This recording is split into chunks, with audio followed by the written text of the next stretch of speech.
भारत को देख in developed देशों की क्यों फट रही है? डब्ल्यूटीओ द्वारा भारत को झुकाने की साजिश। देखिए, ये है विश्व गुरु भारत की ताकत। इस मुद्दे पर भारत के समर्थन में आए 80 देश। देखते ही देखते दूसरे देशों में खलबली मच चुकी है। अगले 4-5 सालों में भारत ऐसा क्या करने वाला है जिसको सुनकर सभी देशों के हाथ पांव अभी से फूलने लगे हैं। बस भारत को इसी का इंतजार था। थोड़े ही इंतजार में भारत को यह हथियार बना देगा सबसे बड़ी ताकत, हिलाकर रख दी दुनिया। भारत के इस प्लान को देख पाकिस्तान अभी से जा रहा है वेंटिलेटर पर। चीन के हाथ पांव भी फूले। आखिर इतना क्या खतरनाक बना लिया भारत ने? स्वदेश की ये ताकत देख फूट जाएंगी सबकी आंखें। दुनिया पर लहराएगा मेड इन इंडिया का परचम। तो आइए दोस्तों, शुरू करते हैं अपनी पहली खबर से, जहां 164 सदस्य वाले विश्व व्यापार संगठन यानी डब्ल्यूटीओ की बैठक रविवार से जेनेवा में शुरू हुई। इस सम्मेलन से पहले भारत ने संगठन में 3 मसौदों, मछली पकड़ने, कृषि और कोविड वैक्सीन पेटेंट पर असहमति जाहिर की है। यानी कि ये डेवलप्ड देश भारत को इन मुद्दों पर झुकाना चाहते थे, लेकिन भारत इनका भी बाप निकला। और जैसा कि हम जानते हैं कि आज दुनिया में ऐसा कोई देश नहीं जो भारत को झुका सके। विकसित देशों के लिए इन 3 मसौदों पर भारत का साथ देने 80 देश सामने आए, जिन्होंने भारत का भरपूर साथ दिया। और भारत समेत इन 80 देशों के कदम ने उन डेवलप्ड कंट्रीज को बड़ा झटका दिया है। तो आइए दोस्तों, अब बताते हैं कि डब्ल्यूटीओ में मछली पकड़ने वाले मसौदे पर भारत को क्या आपत्ति है। दोस्तों, डब्ल्यूटीओ पिछले 20 साल से अवैध, अनियमित मछली पकड़ने पर सब्सिडी को खत्म करने और स्थायी मछली पकड़ने को बढ़ावा देने का दबाव बना रहा है। लेकिन भारत इसका विरोध कर रहा है, क्योंकि ये भी कृषि की तरह लोगों के लिए आजीविका का मुद्दा है। भारत ने कहा कि मत्स्य पालन पर यह मसौदा सरासर गलत है। ये मसौदा कम विकसित देशों, जिनके पास अपने उद्योग और कृषि संसाधन नहीं हैं, उन्हें मजबूर कर रहा था। हालिया मसौदे को लेकर भारत का कहना है कि किसी भी देश के अधिकार क्षेत्र वाले समुद्र में किसी तरह का अनुशासन यानी कि रोक टोक उसे स्वीकार नहीं है। इस मसौदे पर बड़ी संख्या में डेवलप्ड और डेवलपिंग कंट्रीज भारत के पक्ष में हैं। डब्ल्यूटीओ के इस मसौदे पर बात करते हुए संगठन में भारत के एम्बेसडर ने कहा, यह दूसरे देशों द्वारा बनाई गई समस्या है और भारत जैसे देशों को उनके द्वारा फैलाई गई गंदगी की जिम्मेदारी लेने के लिए कहा जा रहा है। भारत मछुआरों के लिए एक सुरक्षा जाल चाहता है, क्योंकि भारत जैसे देश में मछुआरे पानी में दूर तक मछली पकड़ने नहीं जाते, क्योंकि उनके पास सुविधाएं नहीं हैं। आइए दोस्तों, अब आपको दूसरे मसौदे पर समझा देते हैं कि कृषि से संबंधित मसौदा क्या है।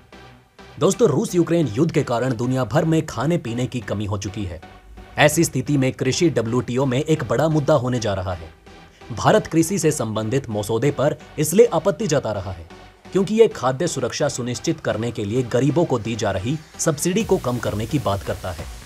ये चालाक देश चाहते हैं कि भारत अपने देश में गरीबों को जो अनाज दे रहा है उसे बंद कर दे और अपनी जनता को भूखा रखकर सारा अनाज इन चोर भिखमंगे देशों को दे दे। मतलब सब्सिडी को लेकर विश्व व्यापार संगठन में मौजूदा नियम सख्त है। खाद्य सब्सिडी बिल 1986 से 88 के आधार पर डब्ल्यूटीओ ने निर्धारित किया है कि गरीबों को सब्सिडी उत्पादन मूल्य का 10% ही दिया जाए। भारत हमेशा से इसके खिलाफ रहा है, क्योंकि भारत में गरीब लोगों को कम दामों में अनाज उपलब्ध कराने के लिए सरकारी योजनाएं चलाई जाती हैं। भारत चाहता है कि खाद्य सब्सिडी कैलकुलेशन के फॉर्मूले में संशोधन किया जाए, जो कि 30 साल पुराने बेंचमार्क पर आधारित है। डब्ल्यूटीओ के कृषि मसौदे के खिलाफ भारत को 125 देशों में से 82 देशों का समर्थन हासिल है। अब आइए दोस्तों, तीसरे मुद्दे पर बात कर लेते हैं, जिसको लेकर यह डब्ल्यूटीओ भारत को झुकाना चाहता था। दोस्तों, आपको बता दें कि यह कोविड टीकों से संबंधित मसौदे पर भारत की आपत्ति की बात है। क्या है पूरा मुद्दा, आइए जानते हैं। दोस्तों, तीसरे मसौदे को लेकर भारत का कहना है कि गरीब देशों को महामारी से निपटने में मदद करने और टीकों के व्यापक निर्माण के लिए पेटेंट नियमों को आसान बनाने की जरूरतें हैं। बड़ी संख्या में विश्व व्यापार संगठन यानी कि डब्ल्यूटीओ के सदस्य देश इस बात से सहमत हैं कि मध्यम और निम्न आय वाले देशों में यानी कि छोटे और कमजोर देशों में इमरजेंसी यूज के साथ साथ कोविड के टीकों और दवाइयों के उत्पादन को बड़े पैमाने पर खोलने के लिए छूट का विकल्प हो, ताकि ये टीकाकरण उन सभी गरीब देशों के लिए भी आसान हो जाए। हालांकि विकसित देशों और बड़ी दवाई कंपनियों का तर्क है कि कोविड-19 टीकों के लिए इन शर्तों को हटा देने से वैश्विक आपूर्ति की कमी को दूर करने में मदद नहीं मिलेगी। उनका दावा है कि पेटेंट छूट के लिए जो दबाव बनाया जा रहा है वो राजनीति से प्रेरित है।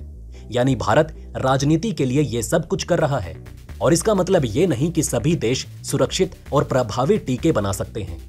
टीकों का बनाना एक कठिन प्रोसेस है। WTO के मसौदे पर बात करते हुए संगठन में भारत के दूत ने कहा कि WTO सदस्य देशों द्वारा चलाया जाता है, न कि कुर्सियों या किसी मसौदे द्वारा। संगठन को देखना होगा कि दुनिया की 2/3 आबादी का प्रतिनिधित्व करने वाले 80 देश क्या कह रहे हैं, यानी कि WTO को सबके हक में फैसला लेना चाहिए। तो आइए दोस्तों, अब दूसरी खबर का रुख करते हैं जिसका आप इंतजार कर रहे हैं।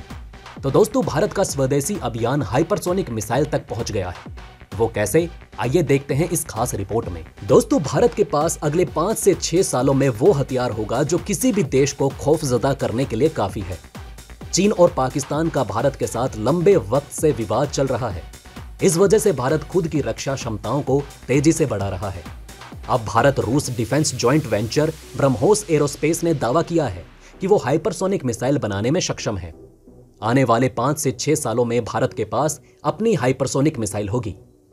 भारत की आजादी के 75 साल पूरे होने पर ब्रह्मोस एरोस्पेस ने सिल्वर जुबली ईयर समारोह की शुरुआत की। इस दौरान ब्रह्मोस एरोस्पेस के CEO और MD अतुल राणे ने कहा कि ब्रह्मोस एरोस्पेस हाइपरसोनिक मिसाइल बनाने में सक्षम है। 5 से 6 वर्षों में हम अपनी पहली हाइपरसोनिक मिसाइल बना लेंगे। ब्रह्मोस प्रोजेक्ट काफी सही चल रहा है। उसने सबसे अच्छे, सबसे तेज और सबसे शक्तिशाली आधुनिक सटीक स्ट्राइक हथियार ब्रह्मोस का उत्पादन किया है। ये प्रोग्राम 12 फरवरी 2023 को ब्रह्मोस स्थापना दिवस पर समाप्त होगा। इसके तहत कई प्रमुख कार्यक्रम, बैठकें और राष्ट्रीय स्तर के आयोजन होंगे।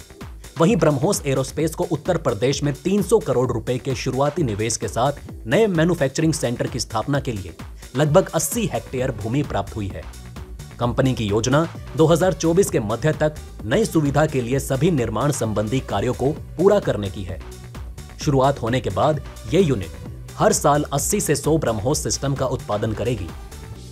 क्या होगी इस हाइपरसोनिक मिसाइल की खासियत? दोस्तों, आपको बता दें कि हाइपरसोनिक मिसाइल कोई आम हथियार नहीं है। ये 5 मैक या उससे ज्यादा की रफ्तार से उड़ान भर सकती है। आम भाषा में कहें तो यह ध्वनि की गति से 5 गुना तेज रफ्तार से हमला करेगी। अभी यह मिसाइल अमेरिका, रूस और चीन के पास उन्नत चरण में है, तो वहीं भारत, फ्रांस, जर्मनी, जापान और ऑस्ट्रेलिया इसे विकसित कर रहे हैं। तो दोस्तों, आप हमें कमेंट सेक्शन में बताइए कि क्या ये बातें आपको पहले से पता थी। अगर नहीं, तो इनमें से कौन सी बात आपको सबसे ज्यादा इंटरेस्टिंग लगी, और कमेंट बॉक्स में जय हिंद लिखना ना भूलिएगा। तो दोस्तों, हमारे इस वीडियो में हमने आपको बहुत सी बातें बताने की कोशिश की। अगर आपको हमारी ये कोशिश अच्छी लगी हो तो प्लीज लाइक करें इस वीडियो को, और इसी तरह की और जानकारी पाने के लिए सब्सक्राइब करें हमारे चैनल को। जितना हो सके इस वीडियो को शेयर करना ना भूलें। धन्यवाद दोस्तों, हम फिर मिलेंगे एक और इंटरेस्टिंग टॉपिक के साथ।